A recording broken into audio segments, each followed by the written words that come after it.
The Premier League is back for the 24-25 season. I cannot wait for the season to begin. I'm so excited every day. I'm just thinking, dreaming of what could possibly happen this year. I've been working on my FPL team and I've been working on my predictions because today I'm going to predict the whole Premier League table from 20th to 1st based on how I think this is going to be. Now, spoiler alert, if you don't want to know how the Premier League is going to finish, then maybe don't watch this video because I'm going to spoil the whole thing for you because I think I know what's going to happen. That's obviously a lie. I have no idea.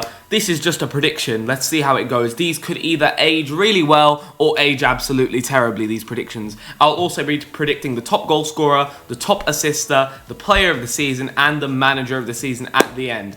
But shall we just get into predicting this whole thing? Because I cannot tell you how much of a great season this is going to be.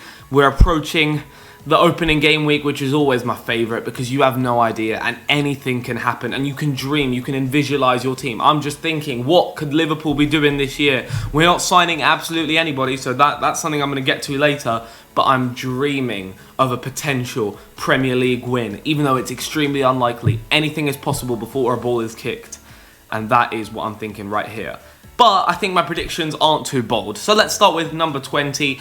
In 20th place, rock bottom and getting relegated, I have gone for Southampton. Now, these guys came up the Championship playoffs last year, having beaten Leeds United in the playoff final, and they've made some pretty decent signings over the summer, including Ben Brereton Diaz, who was on loan at Sheffield United last year. They brought in Yukinari Sugawara. I think he's going to be good from AZ Alkmaar. Very good, young, talented right back. Flynn Downs from West Ham as well, but I don't think this squad have enough to stay in the Premier League. Russell Martin as the manager, I'm not too convinced. I can't tell you that I've watched too much of Southampton this last season in the Championship, but I just don't think they have enough. I think Ben Brereton Diaz will be good. I think he's also a good FPL option. I've been looking at him. I think he's a good player and he'll get them goals going forward. Sulemana as well in the attack, very good dribbler. And then Carlos Alcaraz, who was on loan at Juventus. He had a really good season for Southampton the year they were in the Premier League. He was one of their better players, even though they did get relegated. Carlos Alcaraz, of course, is a great tennis player. This is obviously a different Carlos Alcaraz. Let's see if he's good at football as well.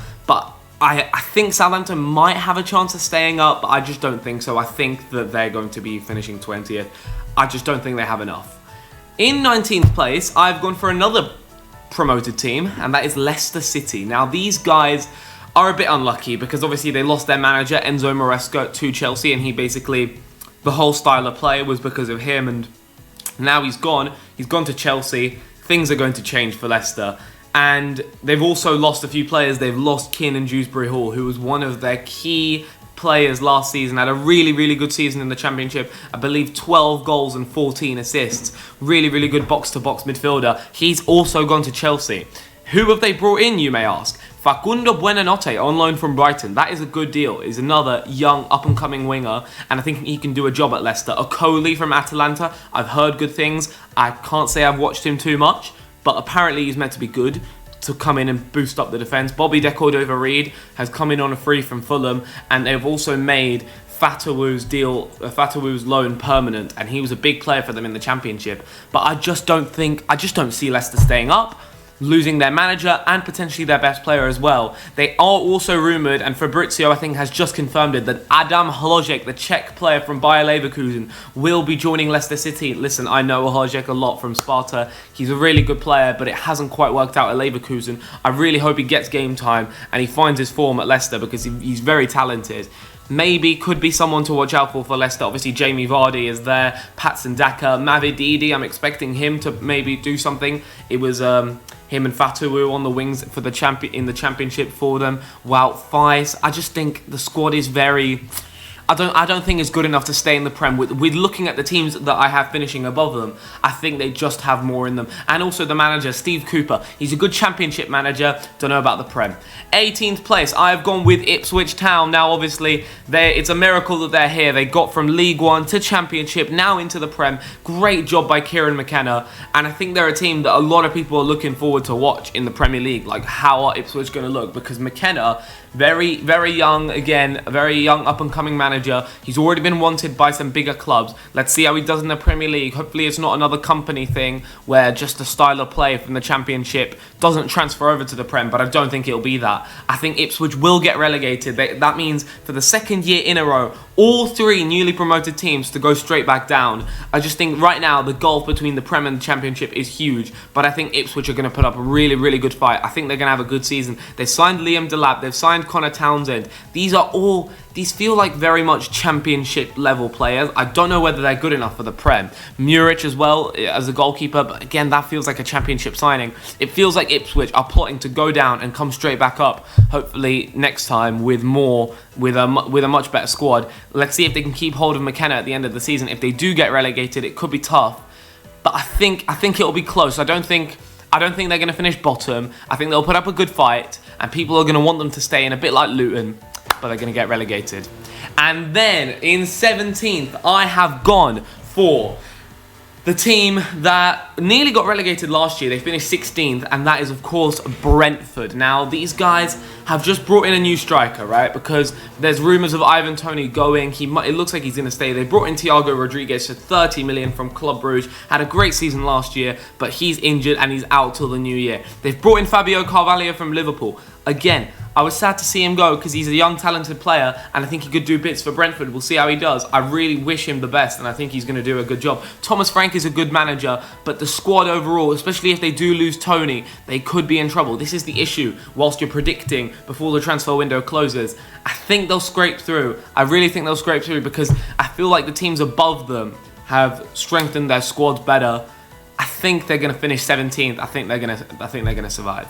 16th place, I have gone with Nottingham Forest. Now, they scraped through last year. And I think it'll be similar. Nuno Espirito Santo is the manager. A couple years ago, had a great time at Wolves, did really well, got him the Tottenham job, but he didn't do so well there, was sacked after just 4 months. Let's see how he does at Forest. They've got a good team, they've got a good squad going forward, the likes of Morgan Gibbs-White, Callum Hudson-Odoi, Anthony Elanga, Awani, very good striker, Chris Wood as well, can get you guaranteed goals in the Premier League. And they've brought in Elliot Anderson.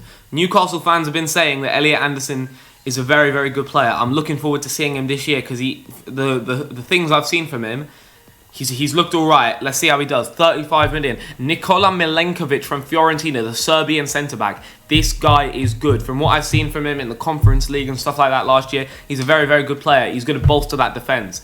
And I think Forest will be okay. They'll get through 16th. 15th place, I have gone with Wolverhampton Wanderers. Now, I could have easily put these guys a lot higher. I could have easily had Wolves a lot higher, but they did just lose arguably their best player, Pedro Neto, for 50 million to Chelsea. Now, I am guessing that they're going to invest that. They're going to buy someone to replace him. But as of right now, I have no idea. Now, Gary O'Neill is a good manager. He's good at dealing with smaller budgets, with worse sides, and, overperforming. And that's what Wolves could do this year. But I feel like this is a very, very good team. I just think that when I was making the table, the teams that I had above them, I just think more reliable. Wolves got very unlucky as well last year. They often don't finish their chances. But I feel like if they can keep Matheus Cunha fit, then this could be a lot higher because he had a really, really good season last year. If you don't remember, 12 goals and 7 assists. Very, very good player. Hwang Hee-chan as well. I'm looking forward to seeing the likes of Podence and Guedes again. It's a good team. It's a good team, but I'm not sure whether they're going to be able to finish higher just because now Pedro Neto gone. It's going to be tough for them. I think they'll be okay. They'll be fine. Lower mid-table, no problem for Wolves. If they can spend that money better and buy some proper players, then I think they could even be looking higher up the table. 14th place, I have gone to the South Coast to get Bournemouth and stick them in 14th. They have also just lost their best player, Dominic Solanke, for 55 million to Tottenham Hotspur. I'm expecting them to replace him as well. Bournemouth and Wolves in very similar situations. And Bournemouth obviously with Iraola, who was brought in after they sacked Gary O'Neill. So this is going to be an interesting battle to see out of those two teams who finishes higher. I have just edged it to Bournemouth just because I think they're more reliable. They're a very good side. Going forward, are they going to be able to replace Solanke's goals? Semenyo, Enes Unal, Sinistera. That's going to be interesting. They've brought in Dean Huijsen. I don't know how to say his name. Huijsen. He was at Roma last year and apparently he's very talented. centre-back that could do big things for Bournemouth. I'm looking forward to watching him in the Premier League, and from what I've heard, he's an absolute baller. So that's going to be good for Bournemouth. And I feel like they've just got more in them to finish above Wolves, but it's going to depend on who replaces their players better. Bournemouth probably will go into the market for a striker, as Semenyo isn't a natural striker, and Enes Unal, who knows if Bournemouth can rely on his goals in the Premier League. 13th, I have gone with Everton. Oh yeah, forgot to mention, Bournemouth have also signed Julian Araujo from Argentina, the Mexican right back, who's also very, very good. Very, very good player. Can't believe he doesn't get more games for Mexico, but that's a whole new problem. Honestly, we should film a video about just the disaster of the Mexican national team and what is going on over there. But Araujo is a very good player. 13th place, I have gone with Everton. Our enemies from Merseyside. These guys are not to be messed with this season, I think. Sean Dyche Ball, if they can avoid any points deductions, then they'll be much higher. I mean, last season, you have to remember that these guys came 15th, and that is with an 8-point deduction. If you give them back those 8 points, they're pushing at 10th spot. They're pushing the top 10 in the Premier League. So it's huge. It's huge for Everton. If they can avoid points deductions, I think that 13th place is absolutely fine for them. I think that's where they will finish. They've brought in some good players as well. I like the business that they've done now. Of course, they did sell Amadou Onana to Aston Villa for 50 million, but they've spent the money well. Jake O'Brien from Lyon, again, a very, very good player. I like that signing. Lindstrom from Napoli and Iliman Ndiaye from Marseille. It didn't work out for him at Marseille, unfortunately. Only scored 3 goals last year, but at Sheffield United, he was a very promising player, and I feel like he could do bits for Everton. The problem with Everton and Dyche Ball is scoring goals. Calvert-Lewin, I don't think he's that guy. I don't think Beto is that guy either. So maybe Ndiaye could be that guy. Defensively, very, very solid. Kept some of the most clean sheets in the league last year. Jordan Pickford in goal. Again, very, very good player. He's gonna make a lot of saves for them, and they will be absolutely fine. I don't think these guys will be anywhere near relegation this year.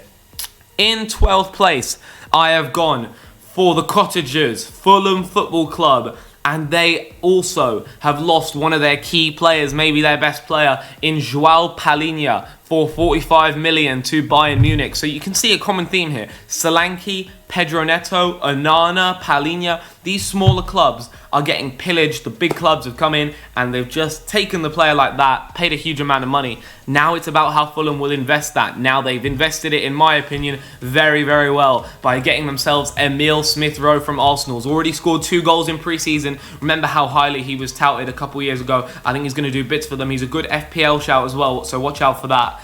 Just a really good player, and I think Fulham will be nowhere near the relegation zone. I think Marco Silva's a good manager. I think they've got a good team overall, just a very balanced squad, and I think they'll be fine. And Rodrigo Muniz, player of the month in one of the months last season. If he can continue on his form, he's still young as well, he can improve a lot. And he can get the goals for these guys. Obviously, Mitrovic left the season before. Everyone thought Fulham were going to go down. Well, no, they found another guy, and I think he's going to do well for them. 11th place, I've gone for Oliver Glasner's Crystal Palace, and they indeed have also lost one of their key players, Michael Olise. Michael Olise has gone to Bayern Munich. How will they replace him? They've replaced him with Ismail Assar, Daichi Kamada, and they've also brought in Chadi Riyad from Morocco, who's a Moroccan centre-back from Real Betis, who's meant to be very, very good as well. Ismail Assar, he has Premier League experience. He was at Watford. He was a very exciting talent. Let's see how he does for Palace. Eberechi Eze is obviously crucial to this team. And Mateta. Remember how much Mateta balled out at the end of last season, which no one expected. So if Mateta keeps going for that, also another good FPL name. I keep bringing up FPL, I love it. Hakuna Mateta. If Mateta can keep his form, then they'll be absolutely fine. They'll get the goals. And defensively, that back line that they have is simply fantastic. Daniel Munoz is one of the best right backs in the Premier League, 100%. And then Joachim Andersen and Mark Gahey, if they can keep Gahey with Tyreek Mitchell at left back, I think that is a great defense as well. They won't concede goals. Daniel Munoz, trust me, he's going to have a crazy season. Great Copa America, and I just think that people don't know quite how good he is. He's going to have a great season. And obviously, Eze going forward, he's the absolute guy. Moving into the top 10 now, and we have their hatred rivals of Crystal Palace. In number 10, I've gone with Brighton and Hove Albion, the Seagulls. Now, they have lost De Zerbi, who has gone to Marseille, and they just found another one, Fabian Hürzeler. 31-year-old from San Pauli, won the second Bundesliga last year with San Pauli. Trust me, he's going to be a very good manager. He's going to take to Brighton fantastically. And the reason I put Brighton so high is I just looked at the squad and I just think this is talent after talent. It's unbelievable. How have these guys got that many good attacking players? And we have to talk about the new signing, Yankuba Minter from Newcastle. He was on loan at Feyenoord last year, so I watched him a bit whilst I was analysing slot ball.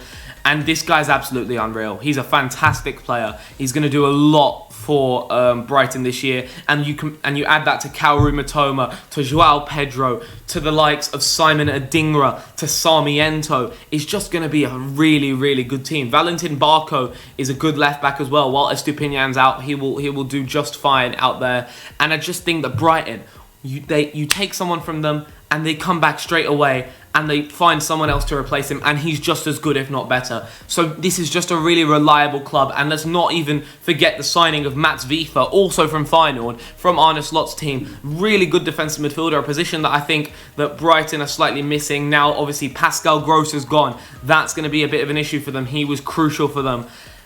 But they've gone and replaced him with Mats Wiefer, and he could be great as well. Young talent.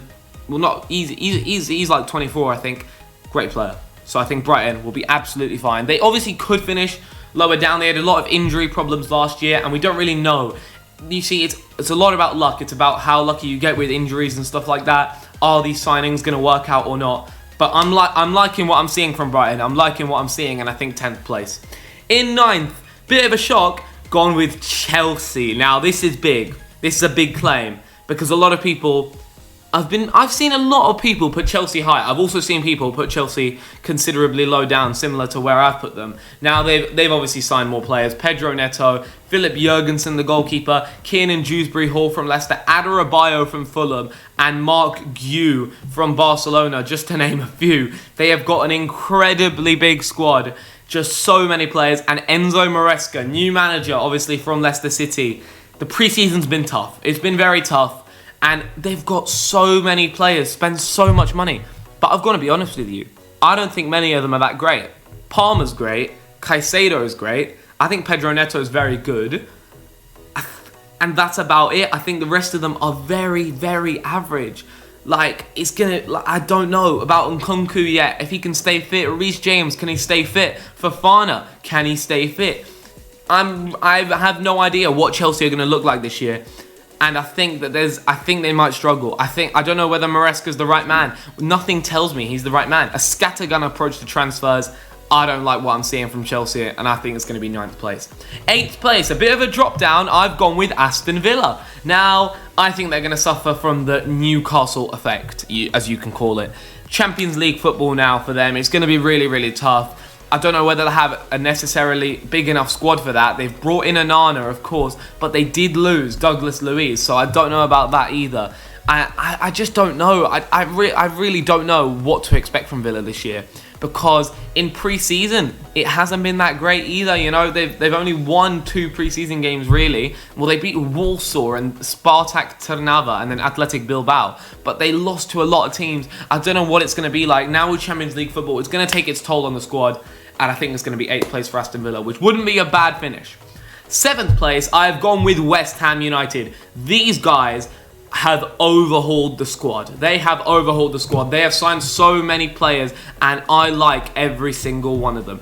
Aaron Wan-Bissaka, good signing at right back. Jean-Claire Todibo, very good centre-back. Man United and Liverpool wanted him. Guido Rodriguez, very good defensive midfielder. Nicolas Füllkrug is guaranteed goals. Crescenzio Somerville, player of the year in the Championship. I think he's a really good, talented player. And then also Max Kilman at centre-back from Wolves, who is a very good player as well, and he's had a few amount of good seasons in the Premier League consistently for Wolves. I think they've made so many good signings, and on top of that, a new manager in Lopetegui. I think West Ham are in for a big season. I think they're going to get into Europe. 7th place, and that will be pretty big for them. 6th place, I have gone with Newcastle United. Now, these guys are interesting because they had a lot of injury problems last year with Champions League football. Something that I just said, I think Aston Villa is going to struggle with the same thing. They've brought in Lewis Hall. They've brought in Lloyd Kelly. They're looking at Mark Guehi potentially. They lost Elliot Anderson. They lost Minter. Obviously, with financial fair play, they can't spend too much, so those are good sales to generate money for the club. Isak, if he can stay fit, is going to have a great season. Anthony Gordon, another great player. Tonali is back. That is like a new signing. I think Newcastle are going to be back to their best this season. 6th position. If they can avoid injuries, they could go even higher. 5th place, I have gone with Manchester United. Now, they didn't have a very good season last year. In fact, the worst in their history. And they have brought in De Ligt, Mazraoui, Yoro, and Joshua Zirkzee. But the problem is, Yoro's already injured. I don't like the Zirkzee signing. I don't think that's what they need. Matthias De Ligt, good signing. And Mazraoui, I don't know if he's quite United level to take them to the next level. Erik ten Hag, question marks about him. Marcus Rashford, question marks about him. You know, this is gonna be a really telling season for Man United to see where they're at. And if it isn't a good season, then Ten Hag will be gone. I'm confident of that. United need to perform. The aim is top 4. I have them just outside of that. I don't think they'll be as bad as last year. No way. I think they will go up, but I have them just missing out on top 4. In the top 4, I have Tottenham Hotspur. Tottenham Hotspur, Ange Postecoglou, I have to be honest, I'm a real fan. I'm a big fan of Ange Postecoglou. The way he carries himself in interviews is brilliant. The style of play, the high line and everything, it's brave. Of course, the way to set up a defence got exposed last year, especially on set pieces.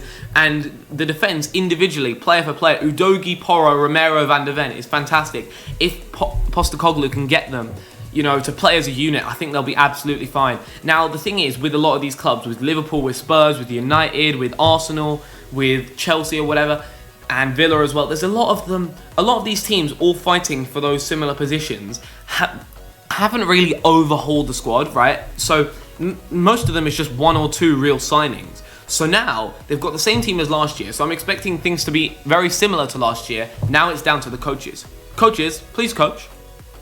Do what you have to do. You know, like now, Postecoglou, this is his time. Erik ten Hag, this is his time. Arne Slot, this is his time. Emery, this is his time. This is not, like now it's not about overhauling the squad because they have the same squad to have last year. So you're expecting continuity, you know. It's not like Chelsea. Chelsea aren't in that conversation because they just keep signing players. So now we need to see improvement from Tottenham again. But I was a big fan of Postecoglou last year and I think they're going to have a good season. And they've brought in a striker, Dominic Solanke, who's going to score goals for them. That's guaranteed. They've also got Archie Gray, good young talent, and Lucas Bergvall, a young Swedishman who I've seen clips of and he looks like a player. He looks like a player. So I'm telling you, Tottenham are going to have a good season. 3rd place, I've gone with our boys, Liverpool Football Club. Arne Slot. La la la la la. 3rd place, and I think that will be a great season. We haven't signed anyone yet, but I feel like this squad still has. Arne Slot, obviously, it's going to be different to Jurgen Klopp. I really hope that 3rd place it would be great because we saw Man United after Sir Alex left, it wasn't the same. Arsenal after Wenger left, it wasn't the same. Hopefully, we can deal with that post-Klopp effect better than those 2 clubs. And I think Slot is perfect. I think Klopp has left at a good time. Whereas Sir Alex and Wenger, you know, they had aging squads and it was kind of an end of an era. Klopp left whilst we still have a lot of the players at their peaks. Salah is guaranteed. Van Dijk is still one of the best defenders, if not the best in the whole league. Trent, in my opinion, best right back in the league. Alisson, best goalkeeper in the league. So, and then you have Diaz, you have Nunez, you have Jota, you have Gakpo, you have McAllister. It's just a really, really good squad. And if we can get it together, if we can avoid injuries, and if we still can sign somebody, I think we'll be absolutely okay. I think top 4 is the aim here for Slot's first year. We're also back in the Champions League. And all I can say is just I'm so excited to watch us play again. It's going to be great.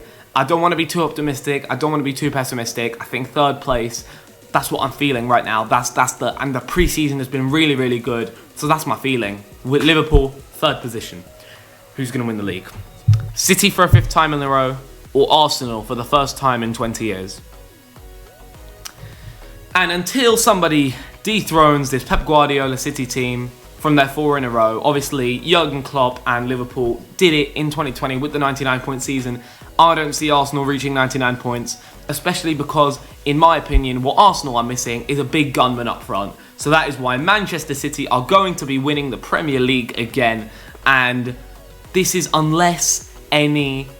Obviously, we know the allegations, we know the 115 charges, and it's meant to be trialled during the season. So maybe we could see some points deductions or something to City, which could change things. But assuming none of that happens, Manchester City will lift the Premier League trophy again because they're just the best team, and Pep Guardiola is the best manager. and Arsenal are missing things. They've brought in Calafiori. I still think they need a left centre mid. Marino, I think, is going to get done. Hopefully they need him. And I think up front, I'm sorry.